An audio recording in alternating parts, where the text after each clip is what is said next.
انتظامیہ کی جانب سے خوش آمدید کہتا ہوں اور آپ کا شکریہ ادا کرتا ہوں. بہت زیادہ شکریہ کہ آپ نے ہماری دعوت پر لبیک کہا اور یہاں تشریف لائے. اور خصوصیت کے ساتھ تو یاس کیانی صاحب کا شکریہ بھی بنتا ہے کہ وہ اس سے پہلے کہ میں جیسا کہ آپ جانتے ہی ہیں کہ آج کے خطابیہ کے لیے لوک چوپال کی انتظامیہ نے منتخب کیا ہے ماریہ خان شنواری صاحبہ کو. اچھا عجیب بات ہے کہ ماریہ خان شنواری کا نام آتے ہی ذہن میں آتے ہی مجھے جانے کیوں پشتو زبان و ادب کے بہت اچھے ادیب شاعر امیر حمزہ شنواری یاد آتے ہیں. مجھے نہیں معلوم کہ ان کا کوئی خاندانی ان کے ساتھ کوئی تعلق ہے یا نہیں، لیکن قبیلہ واری تعلق تو ہے. لہٰذا میں یہ گمان کر سکتا ہوں کہ ان کے ہاں بھی پشتو کو ایک مودا سے بھٹکتے ہوئے انسانوں کو ایک مودا سے بھٹکتے ہوئے انسانوں کو ایک مرکز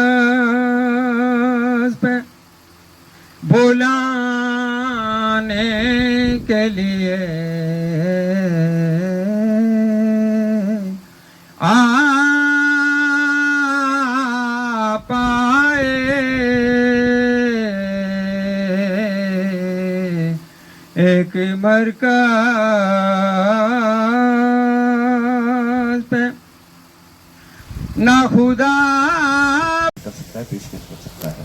آج کی اس تقریب کے جو اخراجات ہیں اور جس کا جو یوں سمجھیے کہ جو کنٹریبیوشن ہے وہ ڈاکٹر امتیاز صاحب کی ہے. ہم نے اس بات کی تحسین کرتے ہیں کہ انہوں نے ہوا بہار کی ہے. ماشاءاللہ جامعہ پشاور سے آثار قدیمہ میں ڈاکٹریٹ کی سند حاصل کی. جب یہ میں نے پڑھا کہ یہ ڈاکٹریٹ کی سند حاصل کی انہوں نے، تو مجھے قرۃ العین حیدر کے ناول کا پہلا باب یاد آیا کہ جب وہ یہاں جولیاں سے ٹیکسلا سے فارغ التحصیل ہو کے ایودھیا کی طرف جا رہا تھا اور راستے میں اسے سرجو ندی پار کرنا تھی. گھاٹ پر دو لڑکیاں بیٹھی تھیں. ایک لڑکی دوسری سے پوچھتی ہے کہ یہ ودیارتھی جب اتنا پڑھ جاتے ہیں تو کیا کرتے ہیں؟ پہلے کچھ نہیں کرتے، جنگلوں میں جاتے ہیں، کٹیا بنا لیتے ہیں، وہاں تپسیا کرتے ہیں. میرا خیال ہے آثار قدیمہ میں ماریہ خان نے جو تپسیا کی ہے، انہوں نے بھی جنگل کی راہ لی ہے، لیکن وہ جنگل تپسیا کرنے والا نہیں ہے، یہ سیاحت والا جنگل ہے. ان کی سرگرمی جو ہے، ان کی جو حرکت ہے وہ بنیادی طور پر ٹورزم کے حوالے سے ہے. جاں باز ٹورزم کے بانی ہیں اور اس میں بہت بڑا کام ہے.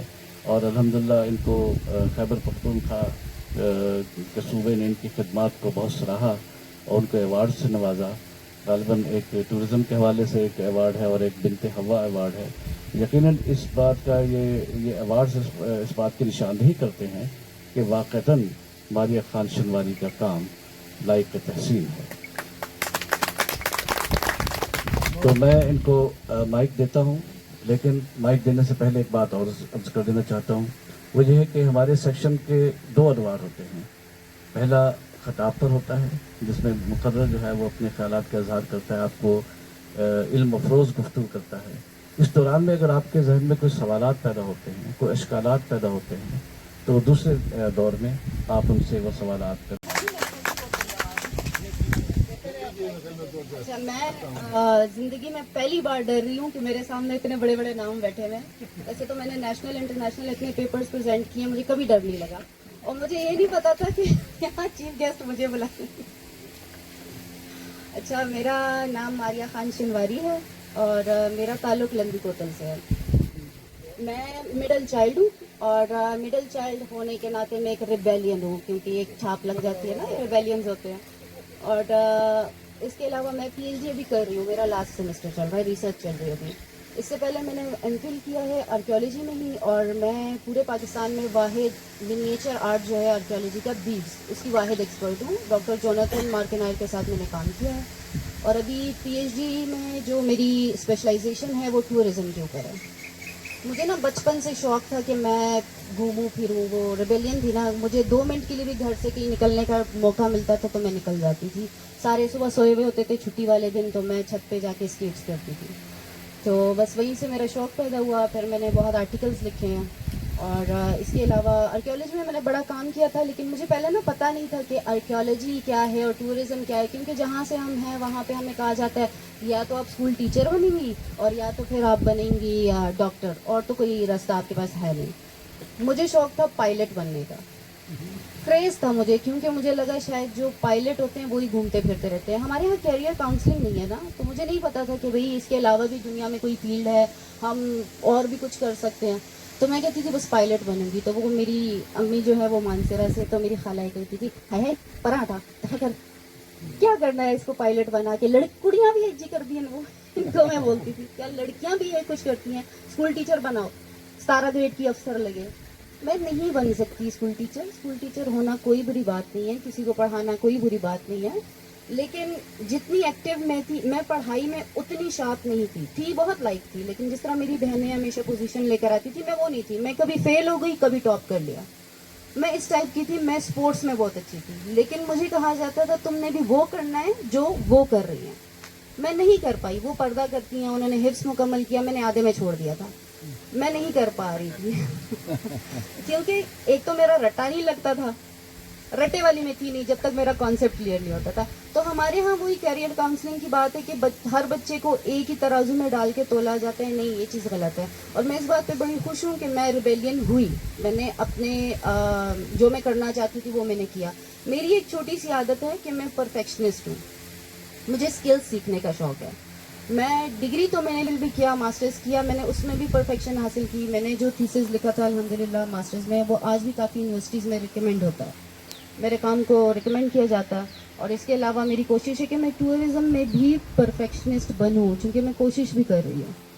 اب اس میں یہ ہے کہ ایز بینگ اے فیمیل مجھے چیلنجز کا سامنا بہت زیادہ ہے, کیونکہ زیادہ تر میل ہیں, فیمیل ہوں. اب 400 میل رجسٹرڈ ہیں KPCTA کے ساتھ, اور میں واحد فیمیل ٹور گائیڈ ہوں پچھلے 5 سال سے.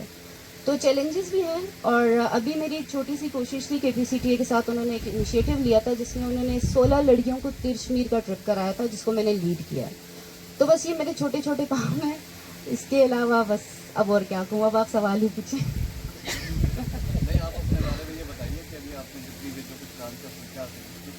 سوشل سائنسز کی بات کریں تو سوشل سائنسز جو ہے یہ سارے آپس میں انٹر ریلیٹڈ ہے. یہ کوئی بھی ایسا سبجیکٹ نہیں ہے جو ایک دوسرے سے الگ ہے. اب آپ آرکیالوجی کی بات کر لیں اور ٹورزم کی بات کر لیں, یہ کانسٹنٹ لرننگ ہے. مجھے جہاں تک پہلے ہی میں نے کیریئر کاؤنسلنگ کی بات کی, تو میں نے میٹرک کیا بایولوجی میں, انٹر میں نے کیا اسلامک ہسٹری میں, پھر BA میں نے کیا انگلش لٹریچر میں, پھر میں نے ماسٹرز کی آرکیالوجی میں, MPhil کی آرکیالوجی میں, اب PhD ٹورزم میں. لیکن یہ سب آپس میں انٹر ریلیٹڈ ہے. ہر چیز کانسٹنٹ لرننگ ہے اور ہر چیز مجھے ہیلپ آؤٹ کر رہی ہے. اگر میں نے BA کیا ہے تو وہ انگلش لٹریچر میں, تو فارنرز سے میں زیادہ تر فارنرز کی ٹرپس کراتی ہوں, تو اس میں مجھے ہیلپ آؤٹ کر رہی ہے. اسی طرح کانسٹنٹ لرننگ کس چیز کی ہے, ہم لوگ لوگوں سے ملتے ہیں, ان کی زندگی کے بارے میں سیکھتے ہیں. آپ میں کائنڈنیس آتی ہے بہت زیادہ. میں بہت زیادہ ہائپر تھی, مجھے غصہ بہت جلدی آتا تھا, میں ریئیکٹ کرتی تھی. اسٹارٹ میں جب میں نے ٹورزم اسٹارٹ کیا تھا میں ریئیکٹ کرتی تھی بہت زیادہ. اب میں اتنی کام ہو چکی ہوں کہ کوئی کچھ بھی کہہ دے پرواہ نہیں ہے. لرننگ, آپ کھانے بنانے سیکھ لیتے ہیں, آپ سروائیول اسکلس سیکھ لیتے ہیں, آپ کو طرح طرح کے کلچرز کو رسپیکٹ کرنا آ جاتا ہے. تو ٹورزم جو ہے وہ کانسٹنٹ لرننگ ہے. اس کے علاوہ آپ کا نیٹ ورک بہت اچھا بن جاتا ہے. جس طرح ابھی آج کی محفل ہے, ان کے بارے میں مجھے ابھی پتہ چلا ہے کہ یہ نیپال اتنے بڑے ٹرپس کرا رہے ہیں. ہمارے پاس بھی ترشمیر ہے, انشاءاللہ ان کے ساتھ مل کے ایک دم سے میرے مائنڈ میں کلک ہوا کہ ہمارے پاس KP میں ترشمیر ہے, جس کو K2 کے مقابلے میں ہم پروموٹ کرنے کی کوشش بھی کر رہے ہیں 7000 میٹرز میں. تو آپ کی ہیلپ کی بھی ضرورت ہوگی. یہ سر تھے جو کہہ رہے تھے کہ ہم آتے ہیں ہر سال پروموٹ کرتے ہیں. تو یہ بہت خوشی ہو رہی ہے کہ ینگسٹرز کے ساتھ ساتھ اب میں اپنے سینئرز کو بھی دیکھ رہی ہوں کہ وہ بھی کانسٹنٹلی کچھ کر رہے ہیں. لیکن ایک چیز ہے کہ میں کانفرنسز اٹینڈ کرتی ہوں, اس کے بعد ان میں سے 1 یا 2 لوگ ہوتے ہیں جن کو میں فیلڈ میں دیکھتی ہوں. زیادہ 1 اور 2 لوگ ہونے چاہیے جو مسنگ ہونے چاہیے, زیادہ تر کو فیلڈ میں ان رہنا چاہیے. اب اس محفل کے بعد دیکھتے ہیں کہ کتنے لوگ اس فیلڈ میں ہمارے ساتھ ان رہیں گے اور ہمارے ساتھ آگے کام کریں گے. سینئرز اور جونیئرز مل کے کام کریں گے.